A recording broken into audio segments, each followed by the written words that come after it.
Welcome to our channel. నేను మీ ప్రశాంత్. హైదరాబాద్ చుట్టుపక్కల ప్రాంతంలో హైదరాబాద్ రింగ్ రోడ్ పరిధిలో ఈ మధ్య కాలంలో రియల్ ఎస్టేట్ చాలా బాగా రన్ అవుతుంది. సో ఇలాంటి సిచ్యువేషన్లో మరి రేవంత్ రెడ్డి గారు అయితే ప్లాన్ చేంజ్ చేశారు, ఇంకేదో చేయబోతున్నారు అని చెప్పేసి అయితే చాలా వినిపిస్తున్నాయి. సో దీని గురించి అయితే మాట్లాడేందుకు ప్రస్తుతం మనతో పాటు real estate expert Smitha Krishnamurthy గారు ఉన్నారు. నమస్తే అండి. నమస్తే అండి. మ్యామ్, ఈ మధ్య ఇప్పుడు ఈ ప్రభుత్వం వచ్చాక రియల్ ఎస్టేట్ కొంతమంది పడిపోయాయి అంటున్నారు, కొంతమంది రింగ్ రోడ్డు దగ్గర అయితే కొంచెం మంచిగా పెరిగాయి అంటున్నారు రియల్ ఎస్టేట్ పరంగా. అసలు ఎలా ఉంది? సో రేవంత్ రెడ్డి గారి ప్లానింగ్ ఏంటి అక్కడ? బేసిక్లీ RRR అనేది సెంట్రల్ గవర్నమెంట్ ప్రాజెక్ట్ అండి, అంటే regional ring road. Okay, basically road అనేది it comes under the national highway and that comes under the central government. కాకపోతే ఏంటంటే state has got a little bit of share in that. Okay, so earlier ring రోడ్కి ఈ ring రోడ్కి definitely మన రేవంత్ రెడ్డి గారు అయితే కొంచెం మట్టుకి ప్లాన్ చేంజ్ చేశారు. And right now he's focusing more on the northern side of Hyderabad. North side of Hyderabad ఎందుకు అంటే ఎక్కువ మనకి మూమెంట్ ఉండేది కూడా అక్కడే. సో సీఎం గారు ప్రకారంగా వాట్ ఐ అండర్స్టాండ్ ఈజ్ తను ఏంటంటే కొంచెం ఎక్కువ యూటిలిటీ ఉన్న ఏరియాని ఫోకస్ చేశారు ఇప్పుడు. సో ఇప్పుడు మన కొత్త RRR రోడ్ ఏదైతే స్టార్ట్ చేశారో, సో మనకి యూనో అబౌట్ సంగారెడ్డి, అక్కడ చాలా heavy moment. So Sangareddy, Garimapur నుంచి మొత్తం మనకి యాదాద్రి అండ్ చౌటుప్పల్ వరకు తీసుకొని వెళ్ళారు. అంటే ఈ స్ట్రెచ్లో డెఫినెట్లీ మనకి when compare to the other stretch, ఈ స్ట్రెచ్లో కొంచెం ఎక్కువ మూమెంట్ ఉంది. అండ్ మోర్ ఓవర్ ఈ స్ట్రెచ్లో కూడా మనకి డెవలప్మెంట్స్ కూడా హెవీగా అవుతున్నాయి. సో దాన్ని ఇంకా కొంచెం డెవలప్ చేయాలని ఒక ఒపీనియన్తో మాత్రమే ప్రస్తుతం ఈ నార్థర్న్ సైడ్ ఫస్ట్ తీసుకోవటము. ఇంకొకటి దీనికి కనెక్ట్ అయ్యే హైవేస్ కూడా, లైక్ విజయవాడ హైవే కనెక్ట్ అవుతుంది, బెంగళూరు హైవే కనెక్ట్ అవుతుంది, యాదగిరిగుట్ట వెళ్ళి యాదాద్రి కనెక్ట్ అవుతుంది, భువనగిరి కనెక్ట్ అవుతుంది, సో ఈ ప్రజ్ఞాపూర్ కనెక్ట్ అవుతుంది. సో ఇవన్నీ ఆల్మోస్ట్ మనకి డెవలప్డ్ ఏరియాస్. ఇప్పుడు ఈ RRR రావటం వల్ల ఏమవుతుందంటే కొంచెం కూడా డెవలప్మెంట్ ఫాస్ట్గా మూవ్ అవుతుంది. So that could be one reason అండి. అంటే ఎలా ఉంది మేడం ఇప్పుడు అవుటర్ రింగ్ రోడ్కి అవుట్ సైడ్ ఎలా ఉంది రియల్ ఎస్టేట్, ఇప్పుడు ఇన్సైడ్ ఎలా ఉంది?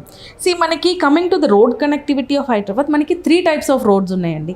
IRR అంటే ఇన్నర్ రింగ్ రోడ్, అదేంటంటే మన పంజగుట్ట, అమీర్పేట్, కుకట్పల్లి, మియాపూర్, ఈ దిల్సుఖ్ నగర్, ఇవన్నీ మనకి ఆర్గానిక్గా గ్రో అయినాయి. అంటే దీనికి ఒక 400 years ఆఫ్ హిస్టరీ ఉంది. చార్మినార్ నుంచి మనకి దిల్సుఖ్ నగర్, అంటే అది over a period of time ఒక్కొక్క ప్లేస్ డెవలప్ అవ్వుకుంటూ అప్పుడు మనకి రోడ్స్ ఎక్స్పాండ్ అయ్యి కనెక్టివిటీ పెరిగింది. అక్కడి నుంచి మనకి 2008లో ORR ప్లాన్ చేశారు. అది ఎందుకు ప్లాన్ చేశారంటే అబౌట్ ది ఎయిర్పోర్ట్ కనెక్టివిటీ పెంచడానికే మనకి ORR స్టార్ట్ చేశారు. ఐ స్టిల్ రిమెంబర్ మన డాక్టర్ మన్మోహన్ సింగ్ ఆయన వచ్చి ఫౌండేషన్ వేసి వెళ్ళారు. అండ్ 2008 నుంచి 2012 వరకు మనకి కన్స్ట్రక్షన్ పీరియడ్ ఉండింది. 2012లో ORR లాంచ్ అయింది. కానీ అప్పుడు if you ask even experts also అసలు ORR హైదరాబాద్కి అవసరమా అని అడిగారు. ఎందుకంటే అప్పుడు మనకి ఇంత పాపులేషన్ లేదు, ఇంత హెవీగా గ్రో అవుతుంది అని కూడా ఎవరు చూడలేదు. కానీ ఇప్పుడు ఈ లాస్ట్ 2012 నుంచి నౌ వీఆర్ ఇన్ 2024, ఈ లాస్ట్ 10 years పీరియడ్ మీరు చూసుకుంటే ఒకప్పుడు ORR అంటే it was like you're getting into some national highway, చుట్టుపక్కల ఏమీ ఉండేది కాదు. కానీ ఇప్పుడు చూసుకుంటే ORR చుట్టుపక్కల కూడా you can find all high rise apartments. ఇప్పుడు మన గచ్చిబౌలి టు మనకి అప్పా జంక్షన్ వరకు, అంటే TSPI, ఇప్పుడు అక్కడ వరకు మీరు చూసుకుంటే బోత్ ద సైడ్స్ మీకు హై రైజే కనబడుతుంది. It's covering Kokapet, it's covering Neopolis, Gandipet exit ఇప్పుడు స్టార్ట్ అయ్యింది. ఎందుకు అంటే ఈ ORR వల్ల మనకి ఆ ఏరియాస్కి చాలా బూమ్ వచ్చింది, చాలా రెసిడెన్షియల్ ఏరియాస్, రెసిడెన్షియల్ ప్రాజెక్ట్స్ వచ్చాయి అక్కడ. సో దానివల్ల హెవీ కనెక్టివిటీ ఉండటం వల్ల అక్కడ రెసిడెన్షియల్ ప్రాజెక్ట్స్ వచ్చాయి. So there is lot of boom on that. ఇప్పుడు ORR దాటి ఇప్పుడు మనం RRR వెళ్తున్నాం. RRRకి concept is very simple. Villages నుంచి మండల్స్కి కనెక్ట్ అవ్వటం, మండల్స్ నుంచి డిస్ట్రిక్ట్స్ కనెక్ట్ అవ్వటం. సో దీనికి ఏమవుతుందంటే ORR మనం దిగామనుకోండి, we have to take the village roads, mandal roads తీసుకోవాలి. వెరస్ ఈ మండల్ రోడ్స్ ఏంటంటే చిన్న చిన్న 1-way రోడ్స్ ఉంటుంది, అంటే జస్ట్ టూ వెహికల్స్ వెళ్ళేంతనే ఉంటుంది. దానివల్ల ఏమవుతుందంటే అక్కడ ప్రోగ్రెస్ కూడా కొంచెం తగ్గుతుంది. Basically any city or any town develop అవ్వాలంటే first thing is infrastructural growth. ఆ ఇన్ఫ్రాస్ట్రక్చర్లో ఫస్ట్ పడేది మనకి road, electricity, then only water and drainage, everything comes. So ఈ రోడ్ కనెక్టివిటీలో ORR వరకు మనం చాలా సక్సెస్ అయ్యాము. సో ఇప్పుడు RRR రావటం వల్ల ఏమవుతుంది అంటే రూరల్ ఏరియాస్కి డిమాండ్ పెరుగుతుంది.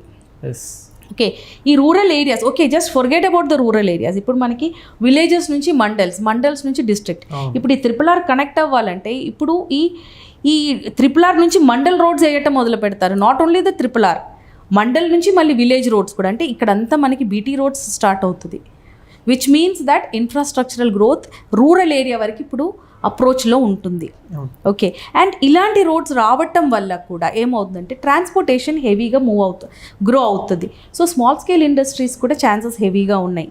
అంటే లైక్ హోటల్స్ ఉండొచ్చు, ఓయో రూమ్స్ ఉండొచ్చు, ఇంకా స్మాల్ కొట్టులు కానీ small business SMI what is that small scale industries చాలా భూమిలోకి వస్తాయి. అంటే it is also going to create some sort of employment there. So ఇప్పుడు ఈ RRR వల్ల ఏంటంటే రూరల్ ఏరియాస్కి చాలా ప్రోగ్రెస్ వచ్చే ఛాన్సెస్ ఉన్నాయి. మీరు అన్నట్టు ఓవరాల్ చుట్టూ ఒకప్పుడైతే ఇలాంటి హోటల్స్ ఉండేటివి అండ్ నార్మల్గా ఈ రెస్టారెంట్స్ ఇలాంటివి ఉండేటివి. కానీ ఇప్పుడు ప్రజెంట్ చూసుకున్నట్లయితే కనుక అపార్ట్మెంట్స్ అండ్ ఏవైతే ఇంజనీరింగ్ కాలేజెస్ ఉన్నాయో సో అంతా ఓవరాల్ చుట్టూ అలా నిర్మిస్తున్నారు. కానీ ట్రావెలింగ్కి మాత్రం ప్రజలు ఇబ్బంది పడుతూ ఉన్నారు. సో దీని గురించి ఏం ఆబ్వియస్లీ ఇప్పుడు మన బెంగళూరులో ORR చూసుకుంటే just small comparison, ORR is like A city road, outer ring road. మీరు సిల్క్ బోర్డ్ నుంచి మీరు ఎలక్ట్రానిక్ సిటీ పాస్ అయ్యేంత వరకు, ఎలక్ట్రానిక్ సిటీ ఆ ఫ్లైఓవర్ ఎక్కేంత వరకు మీరు సిటీలో పాస్ అయినట్టే ఉంటుంది. నెక్స్ట్ 5 yearsలో మన ORR గతి కూడా అదే అవుతుంది. ఇప్పుడు ORR దాటి ఇప్పుడు మనం RRR వెళ్తున్నాం. RRRకి concept is very simple. Villages నుంచి మండల్స్కి కనెక్ట్ అవ్వటం, మండల్స్ నుంచి డిస్ట్రిక్ట్స్ కనెక్ట్ అవ్వటం. సో దీనికి ఏమవుతుందంటే ORR మనం దిగామనుకోండి, we have to take the village roads, mandal roads తీసుకోవాలి. వెరస్ ఈ మండల్ రోడ్స్ ఏంటంటే చిన్న 1-way రోడ్స్ ఉంటుంది, అంటే జస్ట్ టూ వెహికల్స్ వెళ్ళేంతనే ఉంటుంది. దానివల్ల ఏమవుతుందంటే అక్కడ ప్రోగ్రెస్ కూడా కొంచెం తగ్గుతుంది. Basically any city or any town develop అవ్వాలంటే first thing is infrastructural growth. ఆ ఇన్ఫ్రాస్ట్రక్చర్లో ఫస్ట్ పడేది మనకి రోడ్. ఎందుకంటే ORR వేసినప్పుడు ఇంత ఎక్స్పాన్షన్ ఎవరు ఎక్స్పెక్ట్ చేయలేదు. కానీ లాస్ట్ గవర్నమెంట్లో infrastructural growth, too many companies రావటము, అవతల మనకి ఏపీలో జాబ్ ఆపర్చునిటీస్ ఉండకో జనాలు అవతల నుంచి ఇక్కడికి మైగ్రేట్ అవ్వటము. So much of population started increasing. ఆ పాపులేషన్కి తగ్గేటట్టుగా ఇన్ఫ్రాస్ట్రక్చర్ కూడా పెరగాలి. So residential, office spaces, work spaces అన్నీ పెరిగాయి. So 10 years back when we started ORR ఇంత డ్రాస్టిక్ గ్రోత్ ఉంటుందని ఎవరు అనుకోలేదు. సో అంత గ్రోత్ ఉండటం వల్లనే మనకి ఇప్పుడు ఇంత ఇబ్బంది పడుతున్నాం. అండ్ ఈ రింగ్ రోడ్ దగ్గర ఎవరైనా ల్యాండ్ తీసుకుందాం అనుకునే వాళ్ళకి కానివ్వండి, ఏదైనా అపార్ట్మెంట్ తీసుకుందాం అనుకునే వాళ్ళకి కానివ్వండి, మీరు ఏం చెప్తారు, మేము ఎలాంటి సజెషన్ ఇస్తారు? ఇప్పుడు ఔటర్ రింగ్ రోడ్ చుట్టుపక్కల వచ్చే ప్రతి ప్రాజెక్ట్ ఎలా ఉంది అంటే అల్ట్రా లగ్జరీ సెగ్మెంట్ ప్రాజెక్ట్స్ అయినాయి. ఇప్పుడు మీరు చూస్తున్నారు, మై హోమ్ ఉంది, Avatar is there, Raj Pushpa is there, Jayabheri వాళ్ళది ఉంది, ల్యాన్సమ్ వాళ్ళది ఉంది, సో DSR వాళ్ళది ఉంది. సో ఇవన్నీ కామన్ మ్యాన్ అఫోర్డబిలిటీ కింద రాదండి. So this is all ultra segment projects. ఇప్పుడు ఎందుకంటే ఏ ఫ్లాట్ కొనాలన్నా మీకు 2 CR అండ్ అబవ్ ఉంటుంది. 1.5, 1.6 to 2.5, 4 CR వరకు ఫ్లాట్స్ ఉన్నాయి. So definitely this is a higher segment people's investment. So higher segment people investment అంటే it's not a common man need అక్కడ. So it's a luxury segment and వాళ్ళకి ఏంటంటే definitely వాళ్ళ market వాళ్ళకు ఉంటుంది. Yes, so అక్కడ investment మోడ్లో చాలా NRI ఫండ్స్ తిరిగాయి. So definitely if you ask me about investments, ORR చుట్టుపక్కల ఇన్వెస్ట్ చేయాలి అనుకుంటే it's an ultra segment product. Thank you అండి.